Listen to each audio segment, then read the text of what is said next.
Hey guys, tonight we journey into the heart of ancient Rome, not to witness its triumphs or politics, but to explore something darker, stranger. While Rome gave us roads, aqueducts, and legal systems, it also gave us some of the most absurd, theatrical, and downright disturbing punishments the ancient world ever saw. So before you get comfortable, take a moment to like the video and subscribe, but only if you genuinely enjoy what I do here. And let me know in the comments where you're tuning in from and what time it is for you. It's always fascinating to see who's joining us from around the world. Now, dim the lights, maybe turn on a fan for that soft background hum, and let's ease into tonight's journey together. Vestals buried alive, the high price of virginity. In ancient Rome, the Vestal virgins were the spiritual equivalent of national Wi-Fi. If they went down, everything went wrong. These women were handpicked before puberty to serve the goddess Vesta, keeper of the eternal flame. Their job? Keep that sacred fire burning, and more importantly, stay away from men. For 30 years. Now, breaking a vow of chastity in ancient Rome wasn't just frowned upon, it was treated like detonating a nuke in the middle of the Senate. If a Vestal was caught fooling around, the punishment was literally being buried alive. Yes, alive. Not metaphorically cancelled, not sent to the naughty corner, straight up entombed underground. Why buried and not, say, executed with a sword like a normal ancient crime? Simple. Romans believed you couldn't spill a Vestal's blood. It would offend the gods. So they found a delightful loophole. Dig a pit, lower her in with a flickering oil lamp, a little bread, and a pitcher of water. Because hey, hydration matters. And then seal her in. Voila, no blood, no mess, no divine tantrums. The poor girl would lie there in the dark, thinking about her life choices while Rome dusted off its hands and moved on. You'd think the guys she got caught with would suffer the same fate, but nah, they were usually whipped to death in public. Still brutal, just quicker.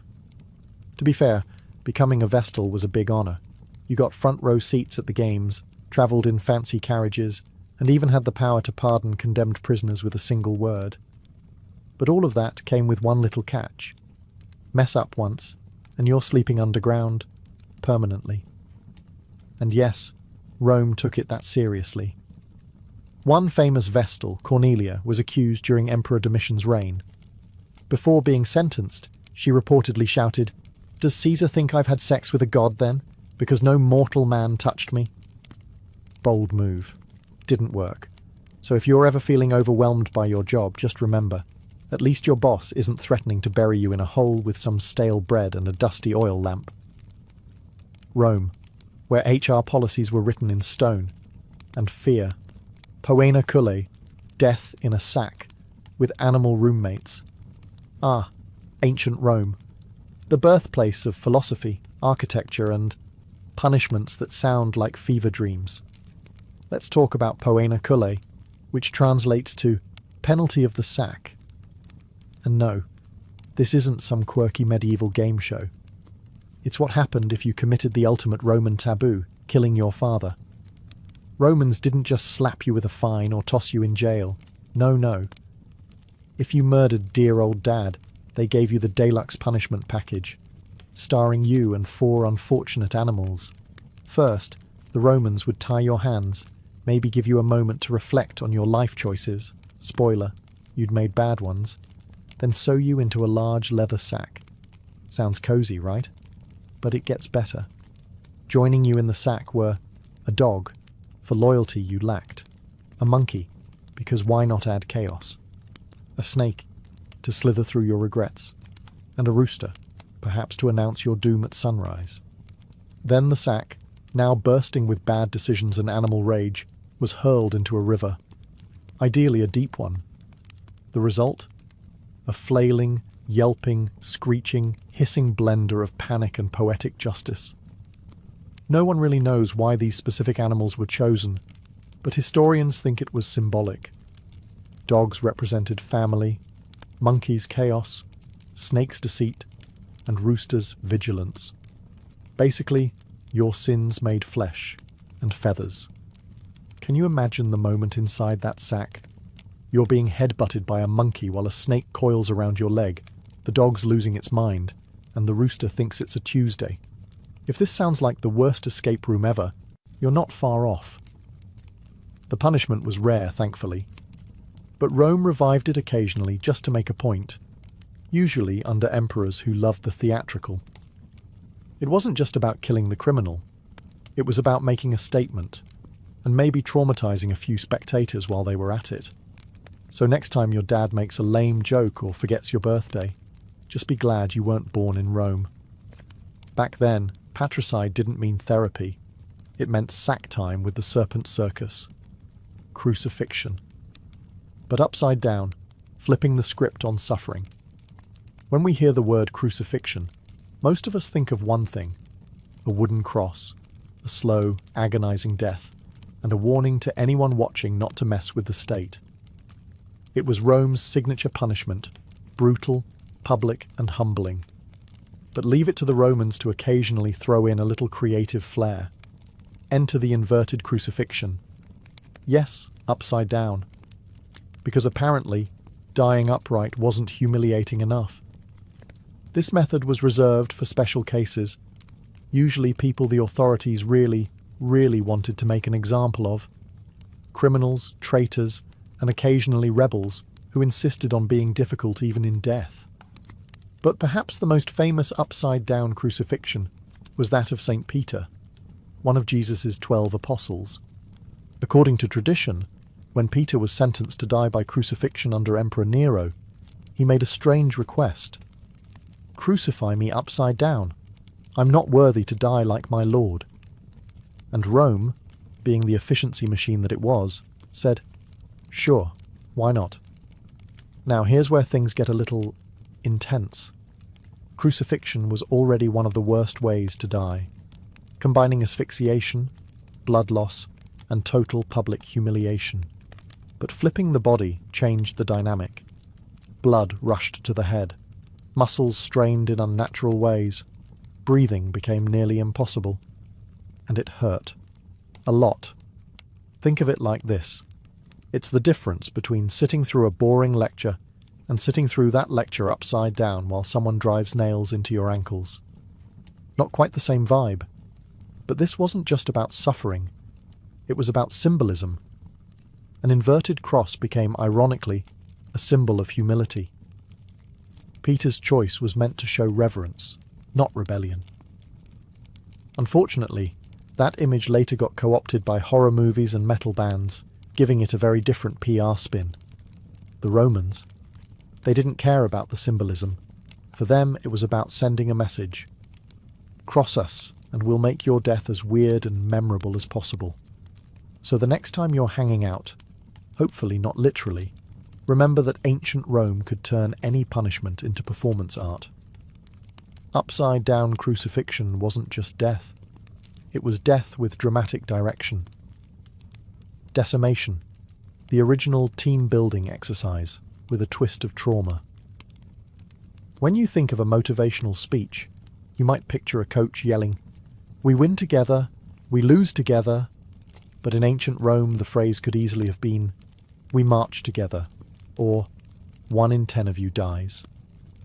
Welcome to the charming world of decimation, a military punishment so brutal it makes modern boot camp look like a spa day. Here's how it worked.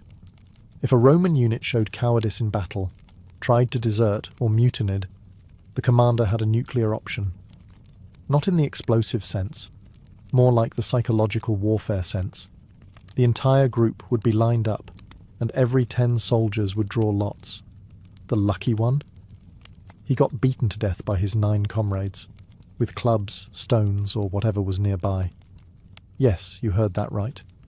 Not only did you face death, you also had to kill your buddy, the guy you probably just shared wine and bread with the night before, all to prove loyalty to Rome. It was like Survivor, Roman Legion edition, except nobody won immunity and everyone left traumatized. And don't assume they got a break afterward. The 9 survivors didn't get high fives and a long weekend. Nope. They were given barley instead of wheat for rations, a Roman way of saying, "We're disappointed in you," and forced to camp outside the fort's safety. The logic behind decimation was cold but effective. If you feared your own comrades more than the enemy, you'd think twice about running away. And oddly, it worked. Roman discipline was legendary, and decimation kept soldiers marching in line, even if they had to step over a few bodies to do it. One of the most infamous uses of decimation was by Crassus, the wealthy general who formed a triumvirate with Julius Caesar and Pompey. After a humiliating defeat in the Spartacus slave revolt, he decimated a disgraced unit. Because nothing says, "we're back on track," like a casual in-house massacre. So next time your boss says, "we need to boost team accountability," just be glad you're not living under Crassus. In Rome, failure wasn't just punished, it was distributed. The fork of heretics, a medieval neck workout. Nobody asked for. Let's say you lived in ancient Rome, or more accurately, the later Roman Empire, during those twilight centuries when things got weirder, darker, and way more obsessed with heresy. You spoke out against the church or challenged some sacred belief. Rome didn't just scold you, it gifted you an accessory you'd never forget, the fork of heretics. Picture this, a metal rod with two prongs at each end, one end pointed up under your chin, the other jammed right into your upper chest. A miniature trident sandwiching your neck. Sounds uncomfortable? Oh, we're just getting started. Once this lovely device was strapped on, you were forbidden to move your head. At all. Look down. Stabbed. Nod off. Stabbed. Try to whisper a heretical thought to the guy next to you. Stabbed by your own collar. It didn't draw blood, at least not at first. That was the genius. The fork wasn't meant to kill you, it was meant to exhaust you, mentally, physically, spiritually. You'd be left standing sometimes for days, straining every muscle just to avoid impaling yourself. It was like playing a game of don't move, where the prize was not slowly skewering your own throat. And while we call it the fork of heretics, it was also used on blasphemers, witches, suspected liars, and anyone who annoyed a bishop before breakfast. It was versatile torture, custom fit for silence, stillness, and soul-shattering discomfort. To make things even more theatrical, the fork sometimes had little Latin inscriptions engraved on it. Things like, "I renounce my sin," or "I am guilty," because nothing boosts your confession like being slowly impaled by typography.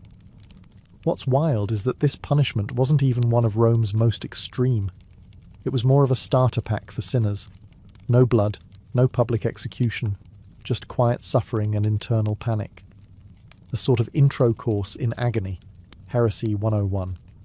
So if you've ever tried to hold in a sneeze during a serious meeting, imagine doing that for 3 days straight, with iron poking at your throat. In Rome, silence wasn't golden, it was enforced, with 2 rusty prongs and a neck cramp from the gods. Thrown from the Tarpeian rock, Rome's original unfriend button. Forget passive-aggressive texts, or dramatic social media unfollows. In ancient Rome, if you betrayed the state, they didn't just cut you off, they threw you off a cliff. Welcome to the Tarpeian Rock. A jagged 80-foot drop on the southern face of the Capitoline Hill, just a short stroll from the Roman Forum. It wasn't just a scenic viewpoint. It was where the Republic took out the trash, by launching traitors straight off it. And yes, it was just as theatrical as it sounds. Now, the rock got its name from Tarpeia, a Roman girl who betrayed the city to enemy Sabines in exchange for what she thought would be shiny gold bracelets. The Sabines, ever the literal thinkers, crushed her with their shields instead, technically fulfilling the deal. Her body was tossed from the cliff, and the rock was named in her honour. Moral of the story? Don't trust invaders or vague payment plans.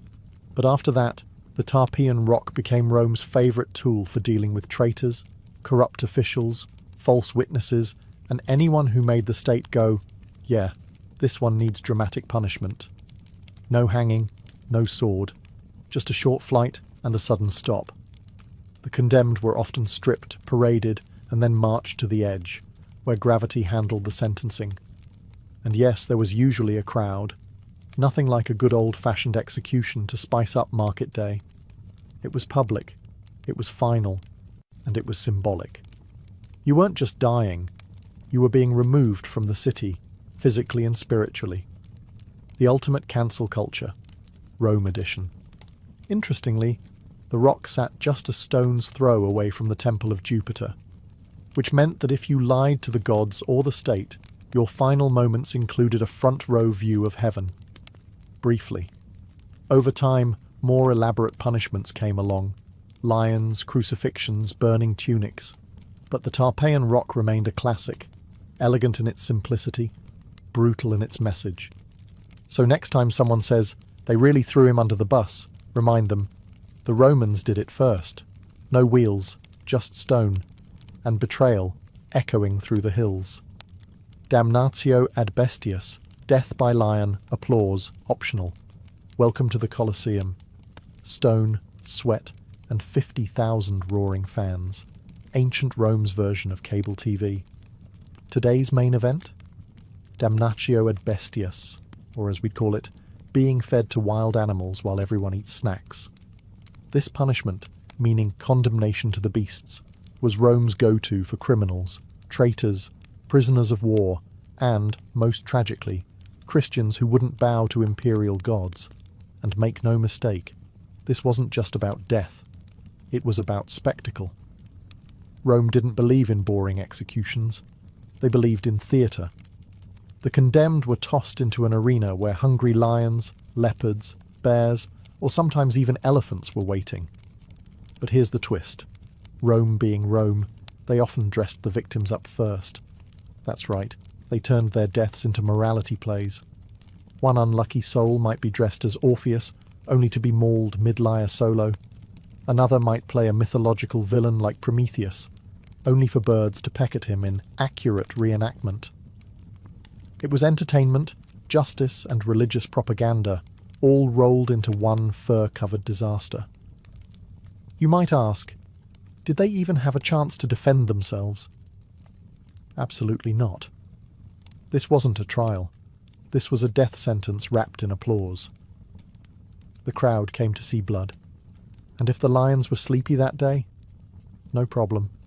Romans had tricks, like poking them with hot irons or starving them for a couple of days beforehand. Showtime must go on. And remember, this wasn't limited to hardened criminals. You could end up in the arena for theft, political dissent, or even being on the wrong side of religious law. The only thing standing between you and lion lunch? Favour from a very generous emperor. But don't get the wrong idea. This wasn't just sadism. It was calculated.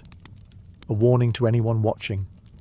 Step out of line, and this could be you.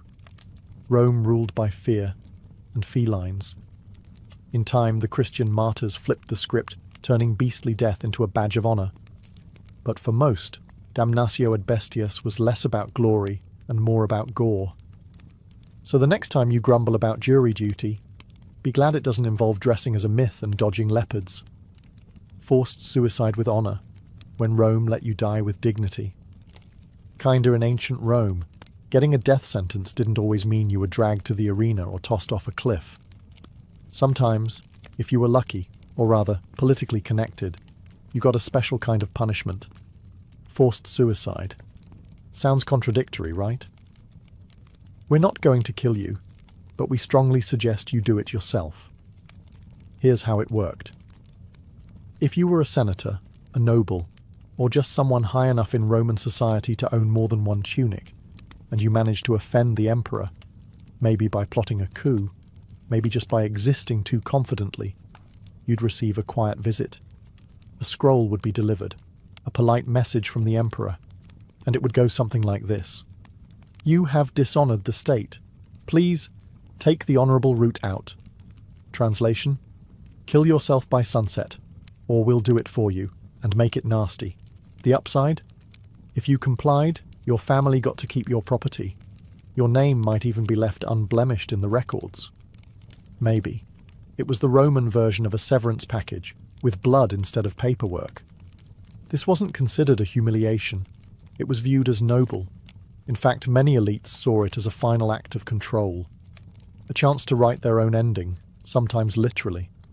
Think warm bath, a blade to the wrist, and a final monologue, very on brand for Rome's love of drama. The philosopher Seneca the Younger famously faced this fate. Accused of being part of a conspiracy against Nero, possibly falsely, he was told to end things himself. He slit his wrists, then his ankles, but the bleeding was slow. So he drank poison. That failed too. Finally, he climbed into a hot bath to speed things up. It was less a suicide, and more a grim chemistry experiment. Forced suicide was essentially state-sanctioned dignity, a facade of choice masking absolute power. Rome gave you the illusion of honour, while ensuring you were erased quietly, without a trial, without a crowd, just the hiss of warm water and the silence of complicity. So if you've ever thought your boss was passive-aggressive, imagine being formally invited to self-destruct by imperial courier. Rome didn't always kill you. Sometimes, they just let you do it beautifully. The wooden donkey, when sitting became a crime. If you've ever complained about an uncomfortable chair, ancient Rome would like a word, because one of their more imaginative punishments involved a piece of furniture, the now infamous wooden donkey, or as it should have been called, the pain pony of doom. This device wasn't an actual donkey, of course. It was a tall, narrow, sharply angled wooden beam, shaped like an A-frame with a razor-thin peak. The condemned, usually thieves, slaves, or rebellious soldiers, were forced to straddle it. That's right. Their entire body weight pressed down on that sharp edge, right between the legs. But wait, it gets worse. To really drive the point home, pun intended, weights were often tied to the person's ankles. Gravity did the rest. The longer you sat, the more the beam tore into your flesh. Slowly, painfully, and depending on how generous the executioner was feeling, you might be left there for hours. Now, the Romans didn't invent the wooden donkey. It likely came from earlier Middle Eastern torture traditions. But oh, did they embrace it with flair. Because if there was one thing Rome loved, it was punishment with pageantry. This wasn't always a death sentence. Sometimes it was just used as a very persuasive form of public humiliation. Picture it. A crowded square. A merchant caught cheating customers, now wailing atop the donkey while kids laughed and vendors sold snacks. It was pain, performance, and a life lesson all in one. Even worse, Roman generals sometimes used it as field discipline. Soldiers who disobeyed could find themselves straddling the donkey as a reminder to follow orders, because nothing says morale booster like internal bleeding. And yes, there were occasional modifications. Some donkeys were metal, some had spikes. One record even mentions a heated version, because apparently Rome was taking feedback and innovating on the fly. It was humiliating, it was brutal, and it turned the simple act of sitting into a punishment that could scar you for life, physically and mentally.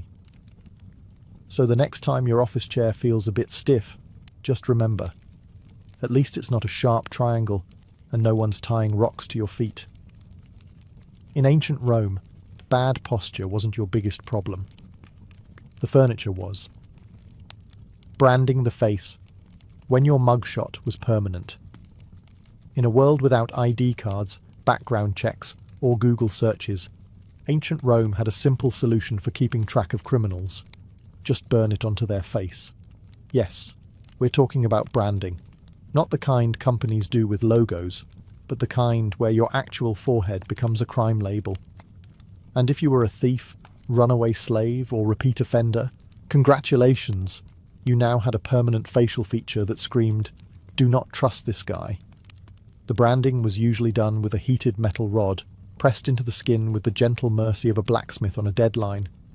Letters like F for fur, thief, or C for calumnia, false accuser, were scorched onto your forehead or cheek. Think of it as the ancient Roman version of a one-star Yelp review, but on your skull. And this wasn't done in some private back room. Oh no. Branding was public, a spectacle, a lesson. The idea was humiliate the criminal, and others will think twice. It wasn't just punishment. It was propaganda, sizzling straight into flesh. Now imagine living with that mark. Walking through the market, everyone knows. Trying to get a job?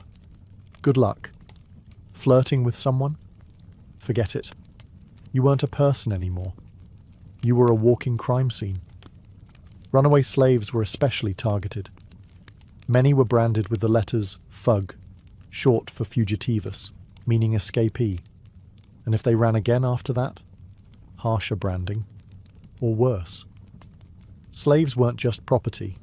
They were expected to wear their disobedience like a badge. Some clever folks tried to remove or disguise the marks through cuts, tattoos, or even makeup. But Rome, ever prepared, made those acts punishable too. Tampering with your brand was like trying to Photoshop your criminal record. Didn't fly. Later, emperors like Constantine tried to tone it down, suggesting brands be placed on the hands or legs instead of the face. But even then, the point was the same. Permanent shame. So the next time someone says, "Face your consequences," just be glad they don't mean that literally. Because in ancient Rome, they didn't just remember your crime. They made sure your face did too. Tongue removal for blasphemy. Say goodbye to small talk. In ancient Rome, freedom of speech was conditional. You could praise the emperor, debate philosophy, and recite poetry. Just don't blaspheme. Because if you badmouthed the gods, insulted the emperor, or whispered the wrong words in the wrong ears, you might find yourself on the receiving end of a punishment that's both literal and horrifying. Tongue removal. Yes, they really did it. The logic was simple. If your words were dangerous, Rome would silence you, permanently. The process wasn't exactly subtle. There was no anesthesia, no sterile tools, just forceps, iron, and pain.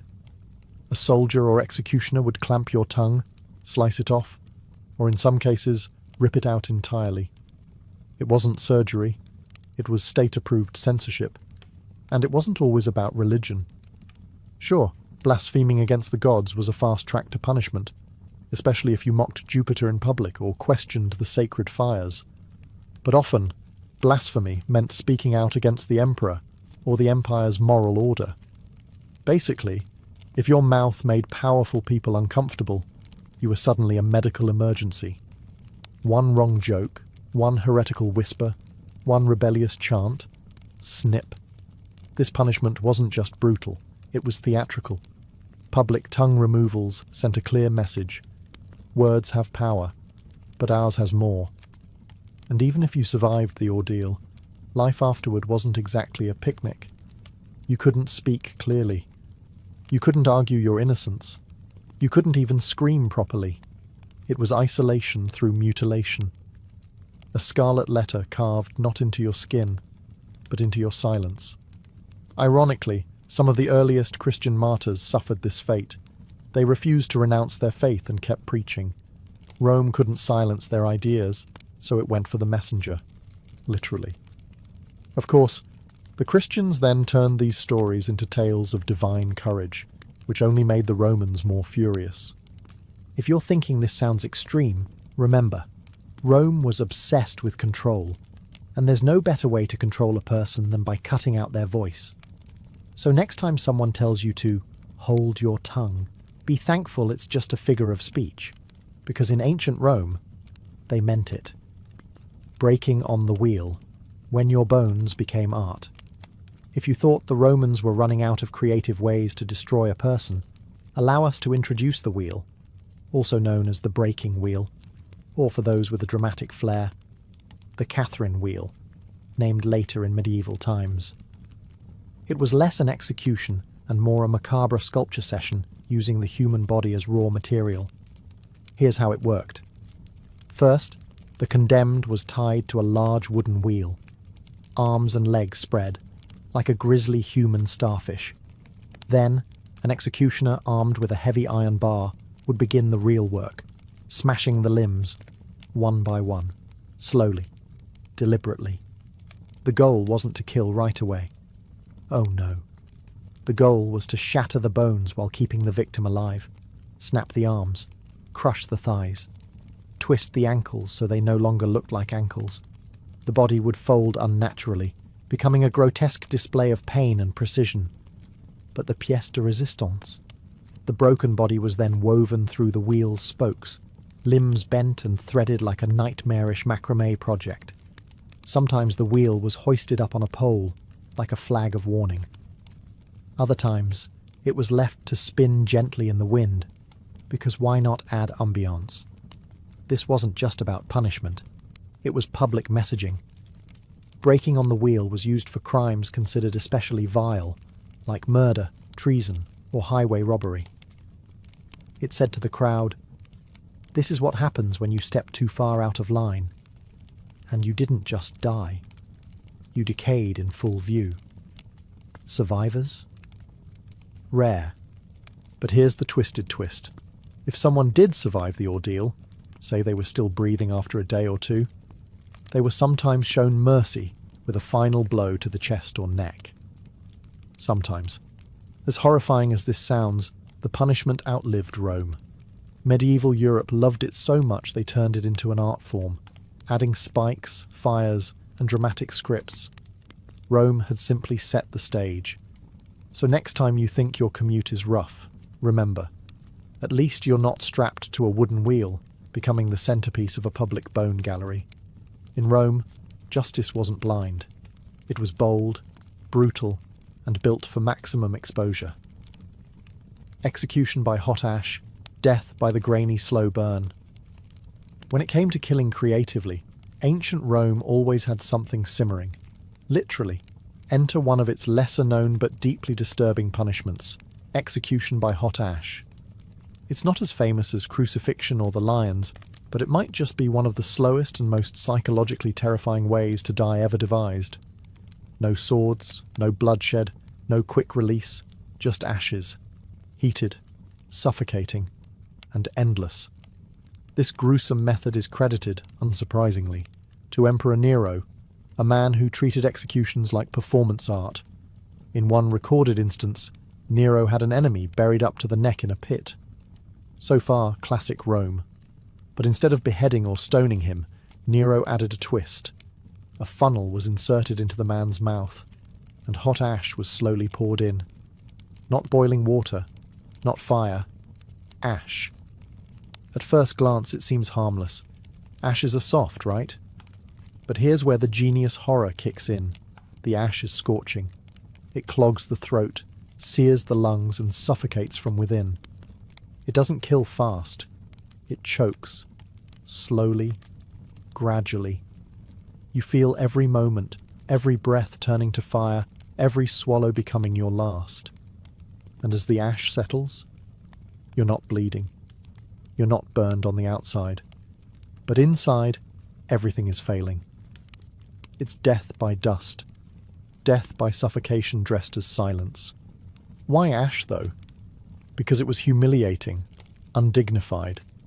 Ashes were the remnants of destruction, used to clean filth, wipe away traces of things burned.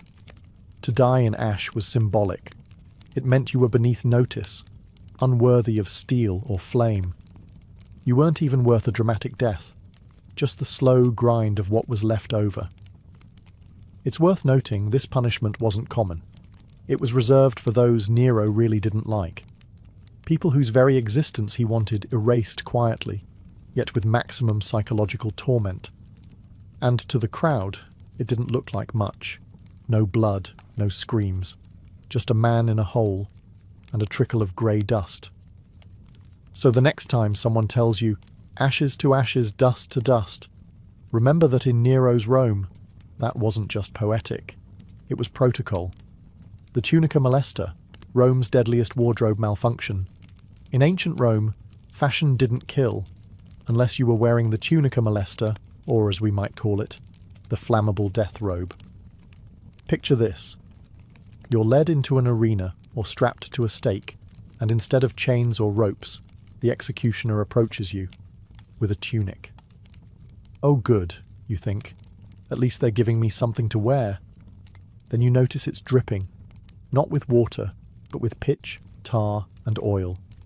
This is the tunica molesta, literally annoying tunic, but more accurately, highly flammable nightmare onesie. It was a garment soaked in combustible material, fitted snugly, and then set on fire while you were still very much alive and inside it.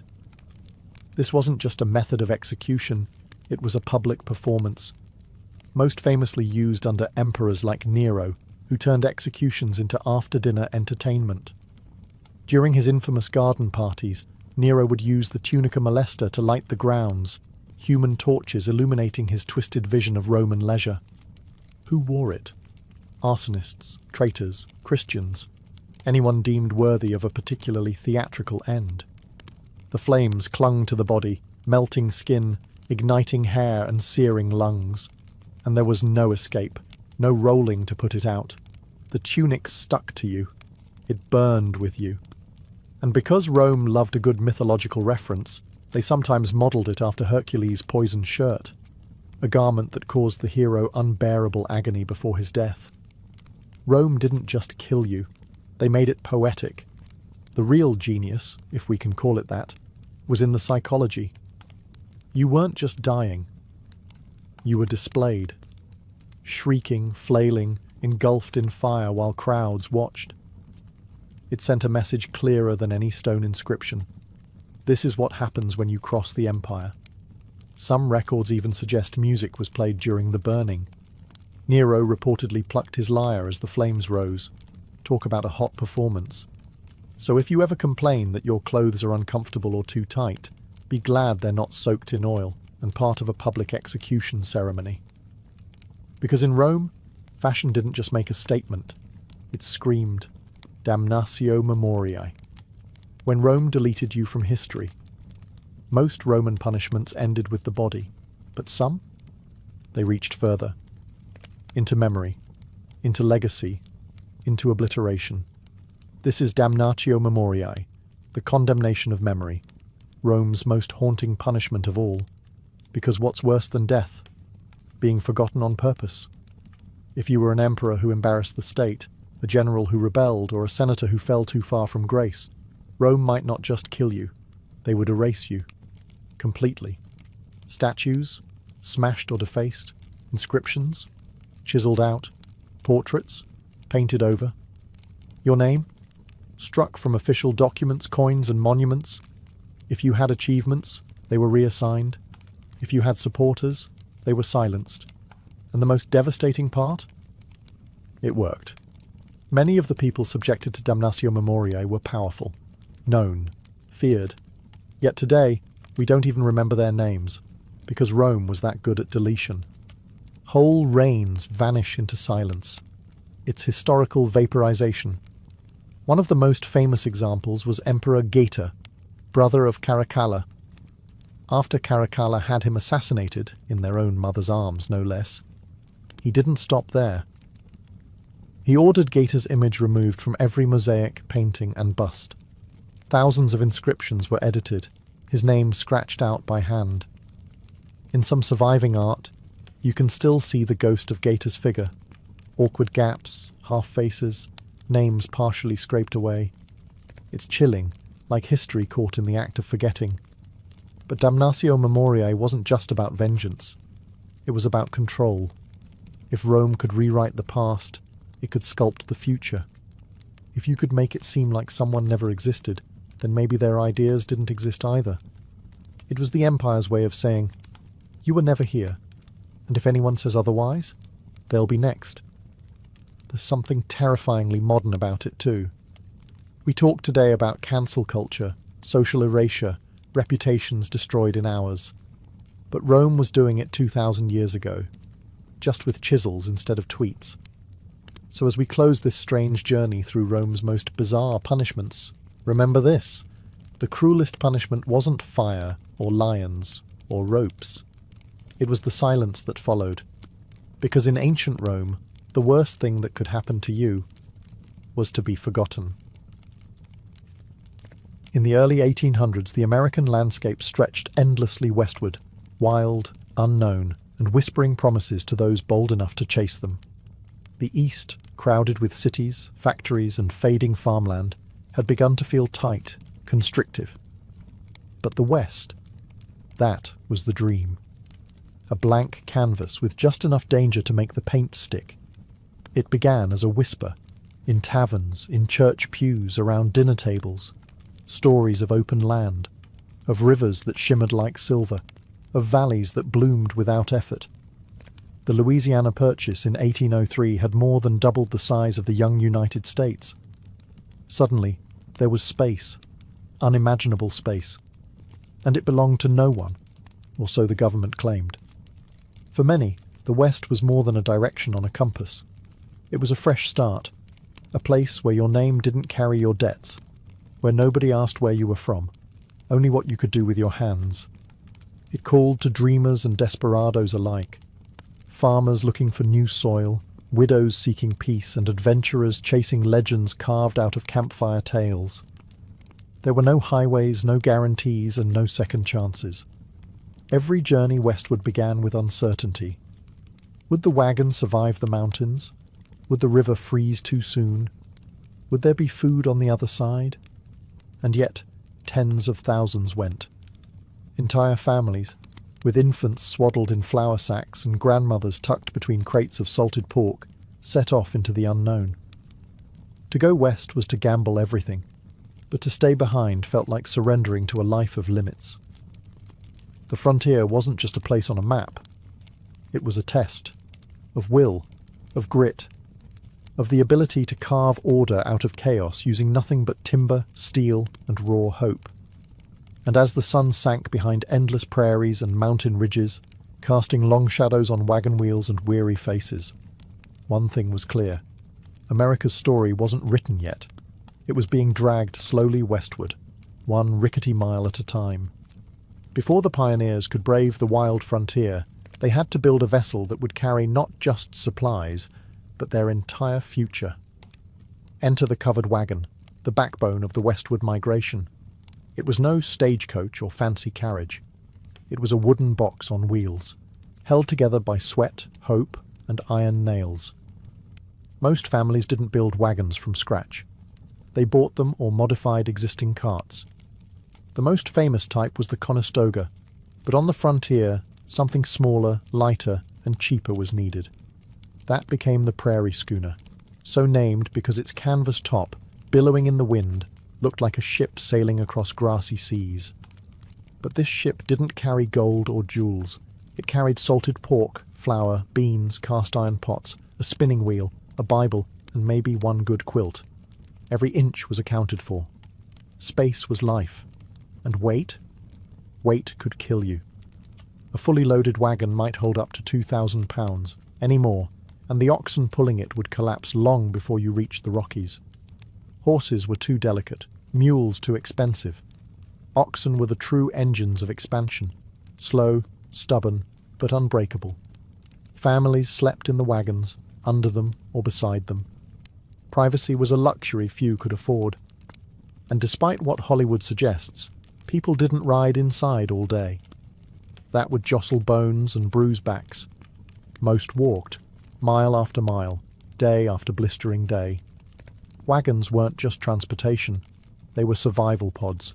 They held medicines, spare wagon tongues, gunpowder, and seeds. Some even carried baby chicks in boxes beneath the wagon bed to start a coop once the family settled. And yet, for all their practicality, wagons were also symbolic. They were hope on wheels. Once the oxen were yoked, once the wheels creaked into motion, there was no turning back. The house was sold. The land behind was gone. All that remained was the trail, the sky, and the belief that something better lay ahead. Every bump, every cracked axle, every muddy crossing was one line written in the story of American expansion, carved not in ink, but in wheel ruts and willpower. Life on the trail was not the romantic adventure story some might imagine. It was long, grueling, and soaked in dust. Each day began before sunrise. Roosters weren't needed. The creak of leather harnesses and the groan of wagon wheels were alarm clocks enough. The average wagon train moved about 10 to 15 miles per day. depending on weather, terrain, and how many axles broke that morning. Over time, trails like the Oregon, Santa Fe, and California routes carved themselves into the earth, each lined with discarded belongings, broken wheels, and the graves of those who never made it west. Meals were simple, hearty, and endlessly repetitive. Coffee was a luxury, water a gamble. Streams could be clean or crawling with bacteria. Boiling it helped, if you had the fuel and time. Otherwise it was luck and prayer. Food was rationed, salted meat, hardtack, dried beans, and sometimes wild game, if someone could shoot straight. Wild onions and berries became treasured delicacies. Illness was the greatest killer on the trail. Cholera swept through camps like wildfire. It came from contaminated water and killed quickly, within hours sometimes. Dysentery, scurvy, and snake bites took others. There were no doctors, only home remedies and hope. Sometimes hope wasn't enough. Still, there were moments of joy. Children played with sticks and stones, or skipped along the wagon's shadow. Weddings occasionally took place on the trail. So did births. Entire families were forged not just by blood, but by shared hardship and dust-soaked camaraderie. At night, the wagons circled, not to fend off native attacks, as often mythologized, but for protection against thieves, animals, and the cold wind. Fires were lit, bread was baked on hot stones, and someone might pull out a fiddle. For a few hours, laughter and music pushed back the darkness, but rest was always brief. Tomorrow brought more walking, more wilderness, and fewer guarantees. Life on the trail was survival by routine. You learned to love your boots and hate your blisters. You learned to mourn quietly and move forward anyway. Because the land didn't wait for grief, it only moved west. After weeks or even months on the trail, the sight of trees, water, and flat land was enough to make a pioneer fall to their knees in gratitude. But celebration was short-lived, because once a family found their spot, the real work began. Homesteading wasn't glamorous. There were no pre-built homes waiting, no fences, no roads, just open land and the ticking clock of the seasons. The first priority? Shelter. Usually a one-room log cabin, barely large enough to hold the family that built it. Tools were limited, and every log had to be felled, trimmed, and hauled by hand or oxen. No chainsaws, no blueprints, just axes, grit, and guesswork. Most cabins had dirt floors, which turned to mud in the rain and froze solid in winter. Windows were often just holes covered with animal hide or greased paper to let in light while keeping out the worst of the cold. A chimney was luxury. Many cabins started with simple holes in the roof to vent smoke. You coughed a lot. Inside, the family slept on piles of straw, furs, or corn husks. Beds were made from rope strung across wooden frames. If you were lucky, the gaps between logs were sealed with mud and moss to keep out the wind. If you weren't, the wind came in anyway. And then came the first winter, the season that tested every soul. If the family hadn't stored enough firewood or food, the months ahead could mean starvation or frostbite. Snowstorms might trap them inside for days. Coyotes howled in the dark. Wolves circled. But still the frontier spirit endured. Families made candles from animal fat. Children learned to patch clothes and cook over open fires. They read from the Bible by firelight. They wrote letters home, if there was a place to send them. Neighbours were few and far between. But when a new cabin appeared on the horizon, help was offered. A shared roof raising, a borrowed cow, a hot meal. Survival wasn't about toughness. It was about community. One family couldn't last, but 10 might. The first winter on the frontier wasn't just cold. It was a quiet crucible, where dreams were either hardened into resolve or buried beneath the snow. On the American frontier, strength wasn't measured in muscle alone. It was measured in endurance, sacrifice, and quiet, relentless courage. And no one embodied that more than frontier women. Forget the dainty damsels of dime novels. These women were warriors in aprons. The moment they stepped off the wagon, they became builders, farmers, midwives, butchers, doctors, and teachers, all wrapped into one. If something needed doing, they did it, because there was no one else. They woke before dawn to churn butter, bake bread, and milk cows, all before most men even rubbed their eyes. They planted gardens, preserved food, tended to livestock, and sewed everything the family wore, often from scratch. In times of sickness, they administered herbal remedies. In childbirth, they acted as midwives, sometimes for neighbours, sometimes for themselves, alone. A woman on the frontier could kill a snake with a shovel in the morning and teach her children to read by afternoon. She might lose a child to fever and still have dinner on the table by sundown. Guns were no stranger to their hands. If their husbands were away, or gone for good, women defended the homestead with whatever was available: rifles, axes, frying pans. There are stories of women fending off wolves, outlaws, and even raiders, all while holding a baby on one hip. Loneliness was the enemy too. For some, the nearest neighbour might be miles away. Letters took weeks, even months, to arrive. The silence could be deafening. And yet, these women endured, knitting civilization from wilderness, one stitch, one lesson, one loaf at a time. Frontier women also formed the heart of community. They organised barn raisings, cared for sick neighbours, and hosted Sunday gatherings when churches were still only blueprints.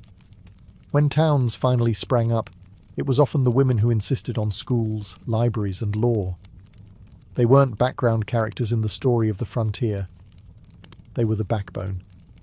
Uncelebrated, overworked, and often overlooked, yet impossible to forget once you knew their strength. So, the next time you picture the Wild West, don't just think of cowboys on horses. Think of a woman, hair pinned back, sleeves rolled up, shotgun by the door, and cornbread in the oven. For every wagon that rolled westward, for every cabin raised and field ploughed, there was already someone there. The American frontier wasn't empty. It was occupied by hundreds of indigenous nations who had called the land home for centuries, even millennia. From the Great Plains to the Pacific coast, the land was deeply woven with native life: hunting grounds, sacred sites, migration paths, rivers filled with meaning. But to the US government, and to most pioneers, this wasn't seen as home. It was seen as potential, and so began a long, painful unravelling of promises. The US government signed treaty after treaty with native tribes, agreements that promised peace, land rights, and resources. But almost every one of these treaties was broken. As settlers poured westward, tribes were pushed back, then pushed again. Sometimes it was with ink, sometimes with fire and bullets.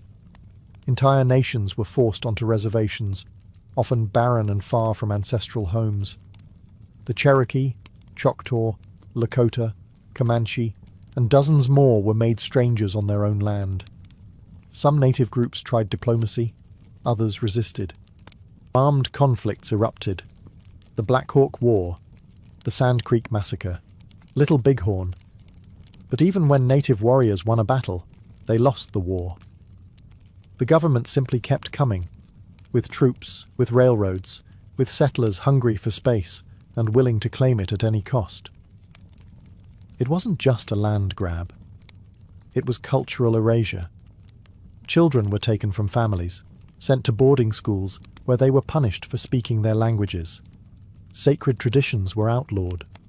Native identity was treated as something to be erased, civilized, or rewritten. And yet, through it all, indigenous peoples survived. Their languages were whispered in secret. Their songs were sung in defiance. Their stories passed down like living fire. The romantic image of the frontier often forgets this cost. But the truth remains. Westward expansion was not a triumph for all. For many, it was a slow, devastating march of loss. To understand the American frontier is to hold both truths at once: the resilience of pioneers and the tragedy of the people they displaced. Because history, like the land itself, holds more than one story. On the American frontier, law and order arrived late, and sometimes not at all. In many newly settled towns, there were no police, no courthouses, and no jails. Justice was less about due process and more about who had the loudest voice, the fastest draw, or the biggest gang behind them. In short, the law on the frontier wore many faces, and not all of them were good guys. At first, it was the vigilantes who stepped in. Citizens' committees would form when a crime was committed. A horse stolen, a shop robbed, or worse. They held makeshift trials in saloons or under trees. And if guilt was assumed, punishment came fast.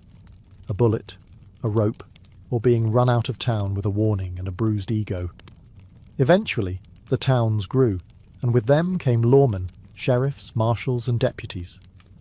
Names like Wyatt Earp, Bat Masterson, and Wild Bill Hickok became legend. Some were brave, some were crooked. Most were a little of both. With a tin badge and a revolver, they were the thin line between chaos and order. But just as quickly as lawmen arrived, so did the outlaws. The frontier was a magnet for drifters, deserters, gamblers, and gunslingers looking to vanish into the dust. Men like Billy the Kid, Jesse James, and Butch Cassidy didn't just rob banks and trains. They captured imaginations. Newspapers turned them into folk heroes, even as they left trails of bodies and broken safes behind. Frontier justice was unpredictable. A man could be hanged for stealing a horse, or walk free after a murder if the jury liked his story better. Bribes worked. So did threats. And sometimes, justice was just revenge in a fancier hat. Even the courtroom, when it existed, was often little more than a general store with a judge who also ran the hardware counter. Despite the chaos, or maybe because of it, frontier communities slowly built systems of law. Judges replaced vigilantes. Prisons replaced tree limbs. But the myths never died, and maybe they never will. Because on the edge of the known world, justice wasn't blind. It was armed, dusty, and didn't ask twice. At first, the American frontier moved at the speed of a wagon wheel, slow, creaky, and weather permitting. But by the mid to late 1800s, the silence of the prairie was shattered by a new sound. The steam whistle. The arrival of the railroad changed everything. Suddenly, journeys that once took months by wagon could be completed in days. The Transcontinental Railroad, completed in 1869, connected east to west in a steel embrace that transformed the frontier from wilderness into a corridor of commerce. Settlers flooded in.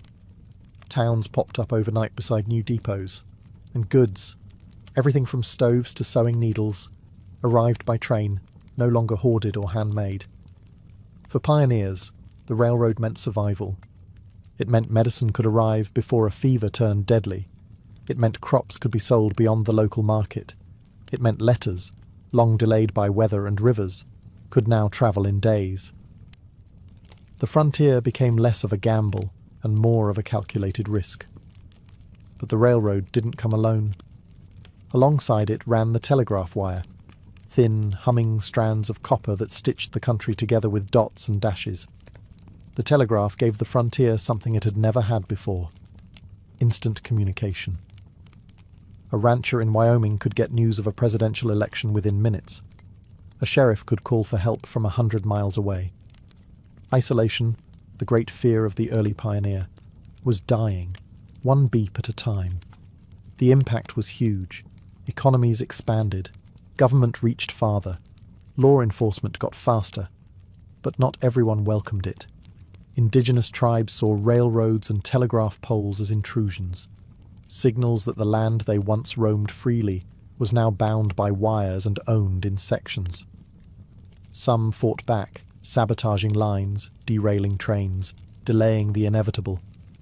Yet progress rolled on. The iron horse was unstoppable. Towns that the railroad skipped were left to wither. Others boomed, becoming cities almost overnight. The wilderness was shrinking, mile by mile, rail by rail. And while the frontier spirit didn't disappear, it was no longer isolated.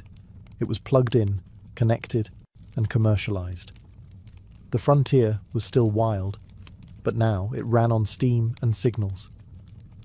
By the end of the 19th century, something profound had changed. The line that once separated wilderness from settlement, the famed frontier line, had blurred, faded, and finally disappeared. In 1890, the US Census Bureau officially declared, "There can hardly be said to be a frontier line." In other words, the American frontier was closed. The great push westward was over. The forests had been cleared. The railroads linked coast to coast. The buffalo were nearly gone. Tribes were confined to reservations. The land, once vast and mysterious, had been measured, mapped, and sold by the acre. But what did that mean? For some, it meant victory. The dream had been realized, a continent tamed, a nation stretched from sea to sea. For others, especially native peoples and displaced communities, it meant erasure, loss, and a bitter silence where homelands had once been. Yet the end of the frontier wasn't just about geography, it was about identity. The rugged individualism, the myth of the lone pioneer, the campfire stories of heroism and hardship, these didn't vanish. They became legend. Writers like Frederick Jackson Turner argued that the frontier had shaped the very soul of America, its democracy, its grit, its restlessness. The frontier taught Americans to adapt, to survive, to rely on themselves and their neighbors. It gave birth to the cowboy, the log cabin president, the gold rush prospector, all icons woven into the fabric of national myth. But the reality was messier. The frontier was sweat, dirt, disease, and death. It was brave and brutal, hopeful and unjust. It was full of contradictions, and its legacy remains a reflection of that tension. Today the frontier lives on, not in geography, but in spirit, in the idea that pushing into the unknown, whether it's land, science, or space, defines what it means to be American. The wagons no longer roll, the cabins are museums, the trails are highways. But if you listen closely, you can still hear echoes in the prairie wind, carried on stories passed down from those who dared to go farther. The American frontier didn't vanish. It became the foundation. Nimrum. Before there were instruments, there was rhythm, the beat of a foot on earth, the clap of two hands, the thump of a heart in a quiet chest. Music did not begin with wood or string or bone. It began with the body. It began with breath. Tens of thousands of years ago, long before writing, agriculture, or architecture, early humans found something extraordinary in sound. In caves and on plains, around fires and in forests, they discovered that certain movements, a stomp, a shout, a whistle, could stir emotion, call attention, or even comfort fear. Music, it seems, is not a cultural invention. It is a biological instinct. Imagine a small group of hunter-gatherers huddled in the flickering light of a fire. One begins to hum, a low rising tone. Another claps in rhythm. A third starts to mimic bird calls. There are no words, just sound. And in that moment, they are no longer just individuals surviving the elements. They are connected. They are human. Before the flute, before the drum, sound itself was sacred. Many anthropologists believe that early music may have emerged from imitation, copying animal calls for hunting or mimicking natural sounds to communicate across distances. But at some point, these sounds crossed the line from utility to expression. A rhythm became more than a signal. It became a language of emotion. A hum became a lullaby. A scream became a song. There's a theory that music came before language, or at least alongside it, that before we spoke, we sang. Infants even today respond more instinctively to tone and melody than to speech. Something about pitch, rhythm, and vibration is hardwired into us. We didn't just invent music, we remembered it. And perhaps most beautifully, these first sounds weren't reserved for the elite or the gifted. They were universal, a shared experience of early humans across continents. Music was made in Africa, Asia, Europe. Anywhere there were voices and hands and something to strike or shake. Before the first flute was carved from bone, before strings were stretched and drums were skinned, humans already knew sound could move the soul. And that was just the beginning. In the chill of Ice Age Europe, where mammoths roamed and glaciers carved the land, a quiet revolution took place, not in tools or fire, but in sound. Somewhere in a cave, an early human picked up a hollow bird bone, bored a few holes into it, and blew. Out came a tone. Pure, haunting, intentional. This was no accident. This was the birth of the musical instrument. Archaeologists have uncovered bone flutes dating back over 40,000 years, making them some of the oldest known instruments on Earth. Found in sites like the Hohlfels cave in Germany, these flutes were made from vulture wing bones or mammoth ivory, not easy materials to work with. But their makers took the time to carve finger holes at precise intervals, allowing for a range of notes. That precision tells us something profound. This wasn't random. It was music. Structured, repeatable, crafted for expression. Why did they do it? Perhaps the sound mimicked birdsong, a call to nature. Perhaps it accompanied rituals, marking the transition from life to death or the passage of seasons. Or maybe, just maybe, someone made a flute because they wanted to make beauty in the darkness. It's easy to think of prehistoric humans as crude, focused solely on survival. But the flute suggests otherwise. It speaks of creativity, of a mind that looked at a bone and didn't see food, but possibility. These instruments also imply community. A flute played alone makes music, yes, but in a group, it creates rhythm, harmony, and shared experience. Around a fire, flutes may have joined voices, clapping or drumming on logs and stones. The music would rise, echoing off cave walls, the first concerts in human history. And consider this. These Ice Age flutes predate the invention of agriculture, the wheel, and even writing. In the hierarchy of innovation, music came early, not as a luxury, but as a need. The flutes of the Ice Age weren't just tools. They were expressions of joy, sorrow, mystery, and ritual. Fragile whispers from the deep past, still capable of moving us today. From bone and breath, humanity made melody. If the flute was our first voice, then the drum was our heartbeat. Long before cities, long before kings, there were circles of people gathered under stars, clapping, stomping, and pounding rhythm into the ground. The drum wasn't invented in one place.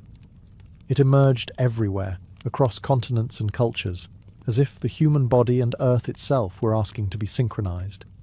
The earliest drums were likely simple, stretched animal skin over a hollow log or clay pot. They were tools of rhythm, yes, but also of ritual, communication, and power. A drum beat could summon a god, lead an army, or call a village together. It wasn't just noise, it was a signal. In Africa, some of the oldest known drum traditions trace back tens of thousands of years. There, drums became voices, instruments that could speak tonal languages, mimicking human phrases.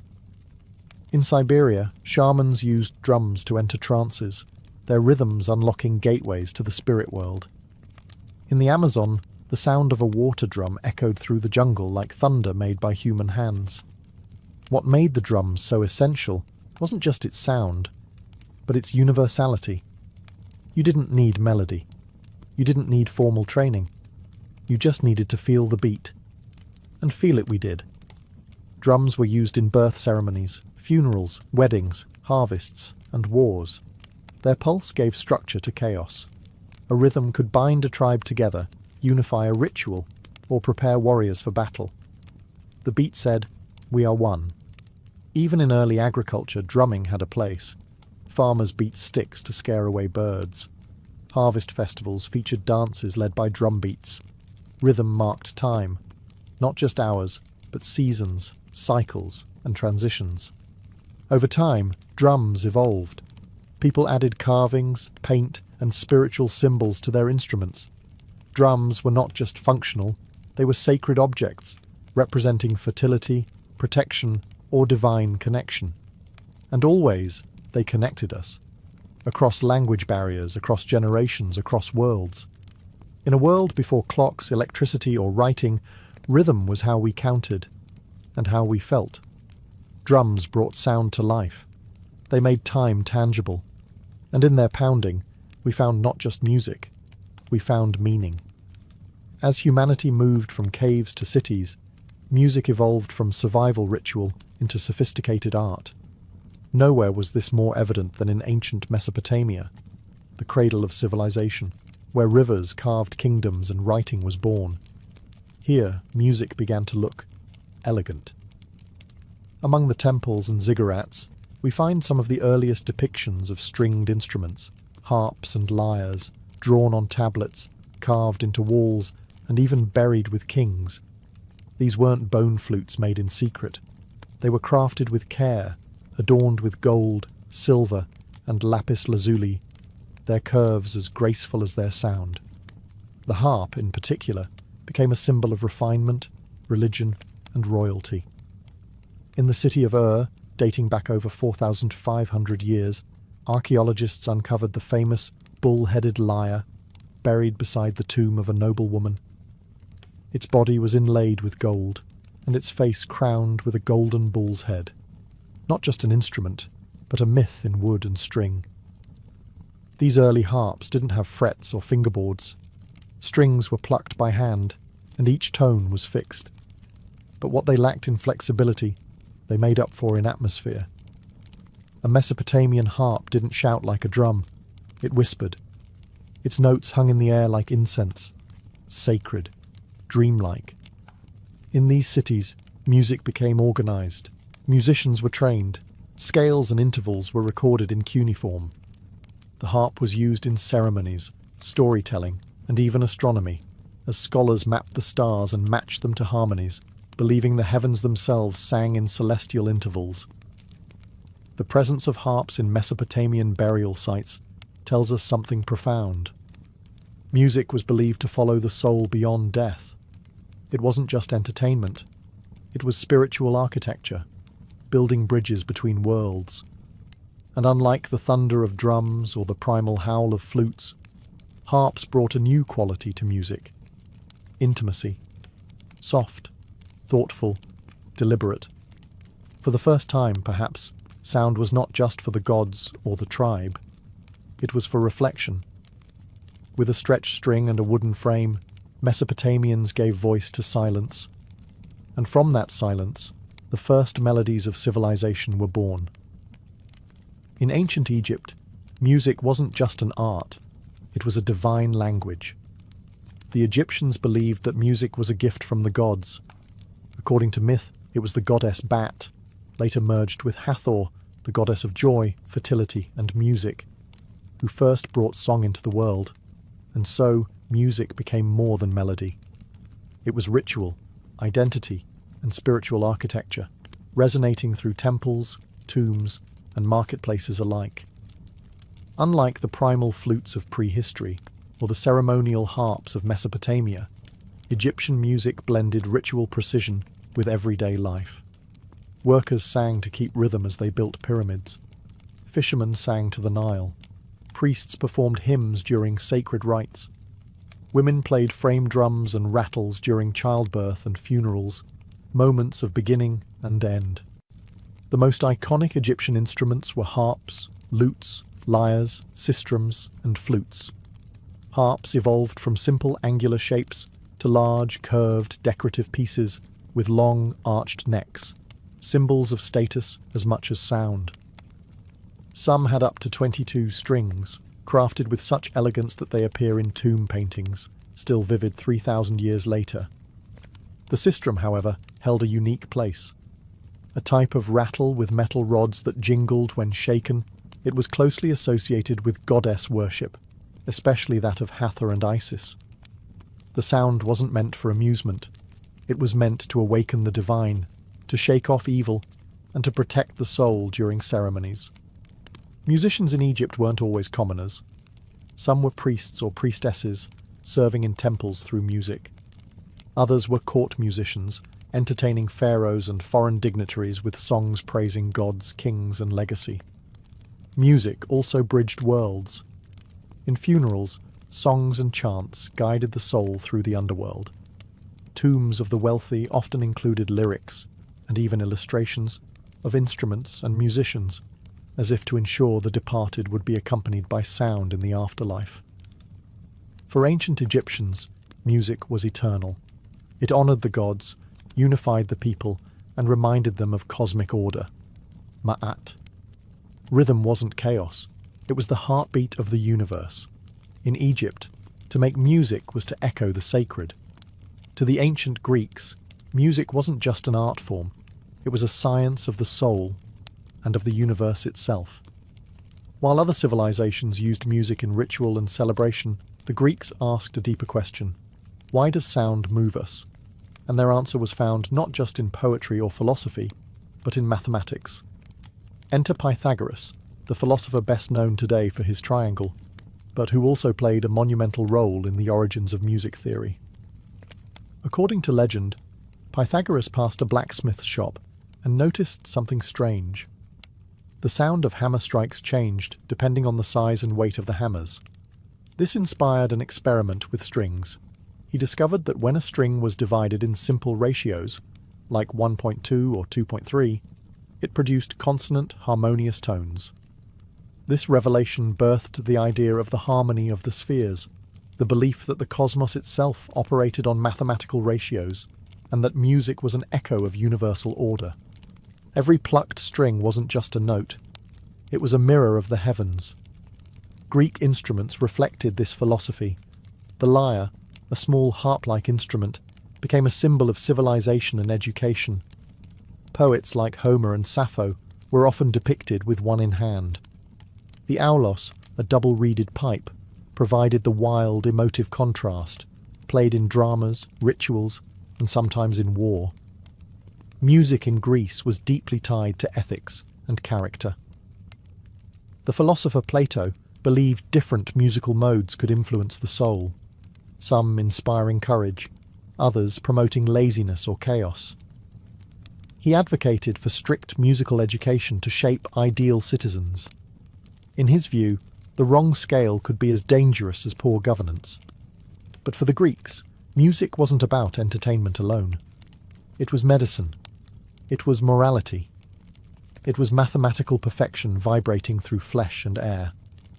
They laid the foundations for music theory, notation systems, and acoustics.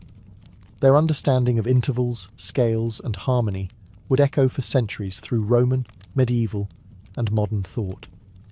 In Greece, music became more than sound. It became a bridge between reason and emotion, between numbers and beauty, a place where the soul could both calculate and soar. If Greece gave music its philosophy, Rome gave it volume. In the Roman world, music was about function, form, and force. It accompanied festivals, religious ceremonies, gladiator games, and most famously, the battlefield. Where the Greeks saw music as a bridge to the divine, the Romans saw it as a tool of order and empire. One of the most iconic instruments of Roman power was the cornu, a massive, curved brass horn shaped like a G and often taller than the soldier who carried it. The cornu wasn't for melody, it was for command. Its blast signalled troop movements, battle charges, and retreat orders across noisy battlefields. Roman generals didn't just shout, they orchestrated war. Alongside the cornu was the tuba, no relation to the modern one, a straight trumpet that could cut through the chaos of combat. Together, these instruments helped keep the Roman army, the most disciplined force in the world, moving in sync. Imagine tens of thousands of soldiers marching in time to the brassy, haunting calls of these ancient horns. It wasn't just organization. It was psychological warfare. But Roman music wasn't all military. In temples, tibiae, double flutes, accompanied sacred rites. In arenas, music opened gladiator games, not unlike a modern national anthem before a sporting event. At banquets, lyres and hydraulis, an early water-powered pipe organ, created ambience for elite guests. Music flowed through Roman daily life like wine, structured, performative, essential. They borrowed heavily from the Greeks, but reworked everything to fit their own ethos. Where Greece emphasized individual expression and introspection, Rome emphasized public spectacle and control. Music was entertainment and propaganda, and when Rome absorbed Egypt, Judea, Gaul, and beyond, it absorbed their sounds too. Roman music became a mosaic, blending African rhythms, Eastern melodies, and Mediterranean instruments into something vast and ever-evolving. Yet unlike Greek philosophers, Roman thinkers wrote little about the theory of music. They played it, used it, marched to it, but rarely analysed it. For Rome, sound was a means, not a mystery. In the end, Rome didn't refine music. It amplified it, until even the farthest provinces heard the beat of the empire's drums. While the West marched to the rhythms of empire, the East was exploring something else, the soul of sound. In ancient India, music was not merely an art form, it was a path to the divine. Rooted in the Vedas, some of the oldest sacred texts in existence, Indian music began as chant. The Samaveda, in particular, was a collection of hymns designed not just to be read, but sung. These chants followed intricate melodic patterns called saman, meant to elevate consciousness and harmonize the universe. As Indian civilization evolved, so did its instruments. The veena, an early stringed instrument, became associated with Saraswati, goddess of knowledge and the arts. The mridangam, a barrel-shaped drum, kept time during sacred performances. Every note, every rhythm was tied to ragas and talas, melodic and rhythmic frameworks that were believed to evoke specific emotions, times of day, even spiritual states. Music wasn't for entertainment. It was discipline, meditation, a way to balance inner energies and touch the eternal. Meanwhile, in ancient China, music was equally sacred, but also political. The legendary Emperor Shun, one of China's mythical 5 emperors, was said to have harmonized the empire through music. Chinese philosophy, especially Confucianism, held that proper music led to moral behavior and social order. The right notes created harmony not just in the soul, but in the state. Instruments were carefully designed to reflect cosmic balance. The guqin, a 7-stringed zither, was played in solitude by scholars and sages. Its soft, meditative tones, meant to reflect introspection and virtue. The sheng, a mouth-blown reed instrument, symbolized unity through its many pipes working as one. The bianzhong, a set of bronze bells, was used in royal courts to represent hierarchy and ritual structure. Chinese music was tuned to precise mathematical intervals that matched natural cycles, aligning humanity with the heavens. In both India and China, music was not separate from life. It was life, a mirror of the cosmos, a code of discipline, a sacred pulse. While Rome used music to conquer, the East used it to commune, with the divine, with nature, with the self. From the thrum of bone flutes in Ice Age caves to the shimmering strings of Mesopotamia, from Egyptian sistrums that summoned gods to Chinese zithers that calmed emperors. Music has always been more than entertainment. It is a language without borders, a force that predates empires and outlasts them. But why has music endured when so many other inventions have faded? Because music speaks directly to something we can't explain, the emotional centre of our being. It comforts, warns, excites, unites, mourns. It's what a lullaby offers to a crying child, what a funeral drum says when words fall short, what a national anthem stirs before a battle or a game. Music is intuitive. A melody from the Andes can move someone in Africa. A drum beat from a Polynesian island might feel familiar to someone in Scandinavia. It's not the notes we recognize. It's the feeling they carry. And music is flexible. It adapts. It absorbs. It survives colonization, migration, war, and revolution. Instruments cross oceans. Songs change languages. Scales evolve. But the core remains. Rhythm, tone, expression. Across history, we've used music to define identity. Tribes, nations, religions, revolutions, all have had their songs. But we've also used it to transcend identity, to collaborate, to connect. Music doesn't require a shared tongue. It only requires ears and a heart that listens. Modern science now confirms what ancient wisdom intuited.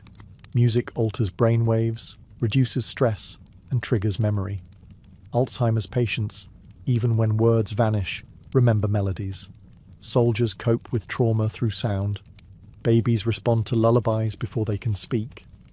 We've turned music into therapy, into protest, into worship, into business, into life. In a world fractured by language, belief, and geography, music remains a rare constant, a human signature that traces back to our earliest ancestors, blowing into bird bones and thumping rhythm into stone. No matter how far we advance, in AI, in space, in technology, music reminds us of our origins. It reminds us that we are not machines. We are feeling, thinking, dreaming beings. And as long as we live, we will keep making music. Because long before we had stories to tell, we had sound. And sound made us human.